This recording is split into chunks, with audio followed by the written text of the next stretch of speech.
assim, eu sou escritor, então muitas vezes eu tenho uma lacuna, né, para preencher no livro.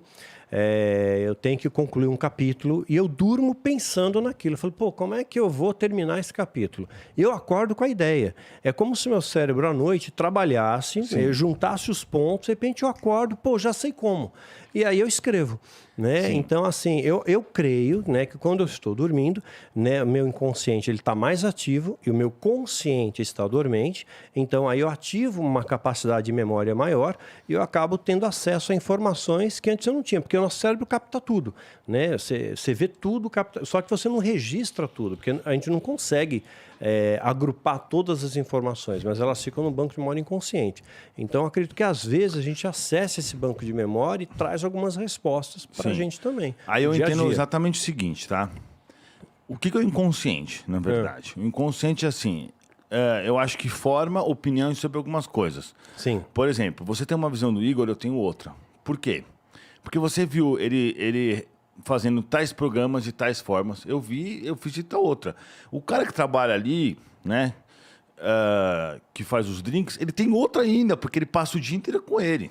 Sim. Então, acho que o inconsciente ele vai formando essas opiniões e vai formando esses pontos de vista diferentes. Sim. Então, por exemplo, por isso que você tem uma visão, por exemplo, de uma marca de carro específica, eu tenho outra, porque você teve uma experiência com essa marca de carro, eu tenho outra. Sim, claro. Então, cada um, aquele que tipo, teve uma experiência péssima, acha horrível. Tanto que tem gente que acha horrível coisas que são boas e vice-versa.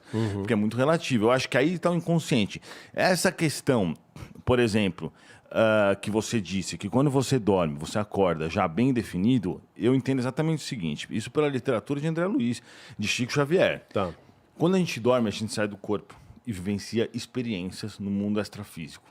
Porque o mundo real, o que eu convido vocês a fazer é uma seguinte reflexão. O mundo real é o mundo espiritual.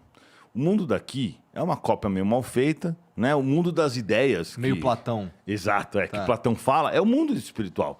O mundo das ideias é o mundo espiritual, onde lá realmente existe as coisas mais vívidas, mais reais. Inclusive tem um pedaço no livro de Chico Xavier que o pintor... que eles chegam lá e veem uma pintura famosa na Terra, não lembro qual que é.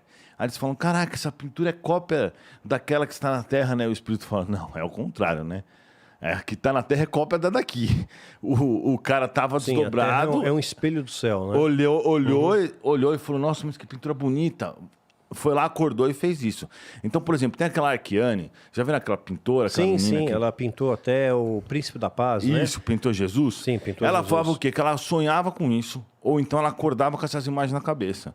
Isso é porque durante o sono dela, ela às vezes viajou, viu planetas, viu anjos, viu Jesus, que segundo o relato dela, bateu na porta dela Jesus. Sim, exatamente. E pousou para ela pintar. Então, foi o próprio carpinteiro, né? Ela fala isso. Então, assim, o que eu acredito que aconteça é o seguinte. Você dorme, sai do seu corpo espiritualmente falando, conversa com seus amigos, reflete sobre espirituais, reflete sobre os pontos do livro, não sei o que, você acorda com aquele conteúdo, entendeu? Mais vívido para você. Sim. E mais preparado. Tanto que muitas pessoas falam, pô, você dorme que os problemas se solucionam. Muitas vezes não é uma regra, mas de vez em quando não é uma regra, sim, é verdade. Mas muita gente atribui essa questão do inconsciente. Mas eu entendo que quando você dorme, você tem acesso à sua consciência verdadeira. A sua consciência verdadeira, ela tem uma visão muito diferente do universo, porque ela é muito mais completa do que a consciência que você tem no corpo físico. Entendeu? Então, quando você chega lá, você acessa suas lembranças de outras vidas, você acessa o mundo verdadeiro, você acessa suas conexões espirituais, você acessa... Porque, assim, o mundo espiritual, ele é muito mais vívido e muito mais real do que o mundo material. Tanto que se você pegar um livro lá, Nosso Lar, de Chico Xavier e André Luiz, o cara tá falando em 1942, isso daí. O cara tá falando de televisão de LED. Ele foi pro umbral, de celular. Existe isso. Ficou todos no umbral. O negócio do umbral existe? Exato, existe. A gente pode falar sobre isso. O cara fala de TV de LED, mano, e de celular. Naquela época, não existia televisão. Os caras, logo depois, começaram a criar umas televisões gigantes de tubo, que era metade dessa mesa. E o Chico Xavier, que era um cara que estudou até a 4ª série, morava no interior lá de Minas, escrevendo no livro de TV de LED. Ele descreve a TV de LED. Claro que ele não falou. TV de LED. Tal marca. Ou seja, nós somos aqui uma cópia, meia boca, do mundo real, que é o mundo espiritual. Entendeu? Entendi. Então, a proposta que eu digo a vocês é a seguinte: a vida real, ela não está aqui. Ela está realmente no mundo espiritual. A gente tem experimentos na vida física, na vida material, a fim de evoluir mais nossa alma em intelectualidade, moralidade, etc. Só que aí, quando chega aqui, as coisas do mundo físico começam a nos distrair. Então as pessoas começam a se perder os seus propósitos. E muitas Sim. se perdem mesmo. Como eu, antes de conhecer o Espiritismo, era um cara que saía todos os dias, só pensava em encher a cara, só pensava em pegar mulher. Eu só fazia isso. Tanto que eu nem ligava, nem acreditava em espírito, nem me preocupava com isso, entendeu? Então, quando você está entorpecido por essa vida material, você não enxerga essas coisas. Sim. E existem várias manifestações religiosas, espirituais, como o Daniel tem um tipo de manifestação, tem o outro. Ele entende a Deus como de uma forma, eu entendo talvez parecido, mas um pouco de outra forma, mas eu vejo que ele está no caminho certo da mesma forma que eu acho que eu Sim, também exato, esteja. exato. E aí cada um tem essa visão, entendeu?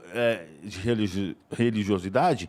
E eu creio que também que tem gente que nem acredita em Deus, mas também pode estar mais ou menos no caminho certo, embora eu acho que não acreditar em Deus é meio difícil. Mas assim, tá cheio de ateu que é melhor do que muito espírita. Com toda certeza. Essa é a questão, né? Então a gente fala que o umbral é cheio de espírita, o umbral que seria o inferno. O que é cheio de religiosos, principalmente porque tem um conhecimento e não aplicam de forma coerente. Sim. Então Já que tu tocou nesse